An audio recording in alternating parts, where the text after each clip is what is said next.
ನಮಸ್ಕಾರ, welcome to ಸುಬ್ಬೂಸ್ kitchen. ಇಂದು ನಾವು ನುಗ್ಗೆಕಾಯಿ ಮತ್ತು ಬೇರೆ ಹಲವು ತರಕಾರಿಗಳನ್ನು ಉಪಯೋಗಿಸಿಕೊಂಡು ಹೋಟೆಲ್ ಸ್ಟೈಲ್ ಸಾಂಬಾರ್ ಮಾಡುವ ವಿಧಾನವನ್ನು ತಿಳಿದುಕೊಳ್ಳೋಣ.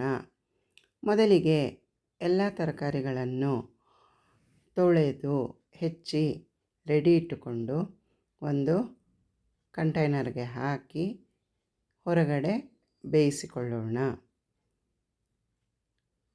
ತೊಗರಿಬೇಳೆಯನ್ನು ಒಂದು ಬಟ್ಟಲು ತೊಳೆದು ನೀರು ಹಾಕಿ ಕುಕ್ಕರಿನಲ್ಲಿ ಬೇಯಿಸಿ ರೆಡಿ ಇಟ್ಟುಕೊಳ್ಳೋಣ. ಹದವಾಗಿ ಬೇಯಿಸಿಕೊಂಡ ತರಕಾರಿಗಳಿಗೆ ಬೇಯಿಸಿಟ್ಟುಕೊಂಡ ತೊಗರಿಬೇಳೆ ಮತ್ತು ಕಟ್ಟನ್ನು ಹಾಕಿ ಚೆನ್ನಾಗಿ ಮಿಕ್ಸ್ ಮಾಡೋಣ. ಚೆನ್ನಾಗಿ ಮಿಕ್ಸ್ ಮಾಡಿಕೊಂಡು ನಂತರ ರುಚಿಗೆ ಬೇಕಾಗುವಷ್ಟು ಸಾಂಬಾರ್ ಪೌಡರು ಹಾಕಿ ಚೆನ್ನಾಗಿ ಮಿಕ್ಸ್ ಮಾಡಿಕೊಂಡು ನಂತರ ರುಚಿಗೆ ತಕ್ಕಷ್ಟು ಉಪ್ಪನ್ನು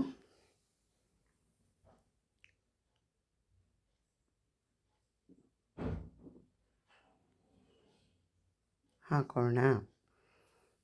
ನಾನು 1.5 ಚಮಚ ಉಪ್ಪನ್ನು ಹಾಕಿದ್ದೀನಿ.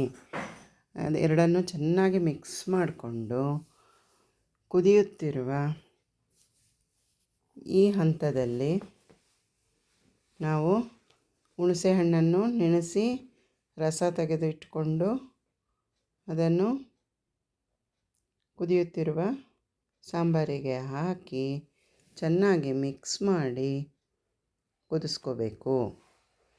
ಸಾಂಬಾರು ಚೆನ್ನಾಗಿ ಕುದೀತಾ ಇರುವಾಗ ಒಂದು ಒಗ್ಗರಣೆ ಬಾಣಲೆನ ಒಲೆ ಮೇಲಿಟ್ಟು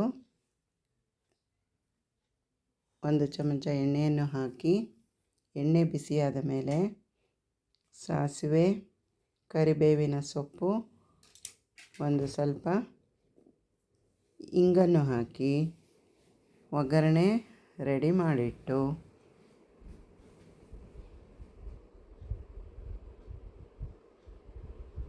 ಕುದಿಯುತ್ತಿರುವ ಸಾಂಬಾರಿಗೆ ಹಾಕಿಕೊಂಡರೆ hotel style mixed vegetables sambar ರೆಡಿಯಾಗುತ್ತದೆ.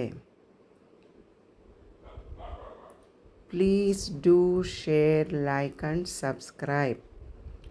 Thanks for watching.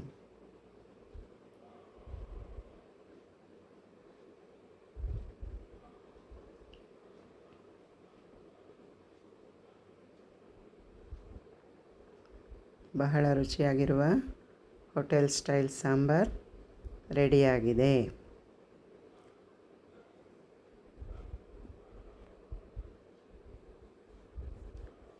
ಧನ್ಯವಾದಗಳು.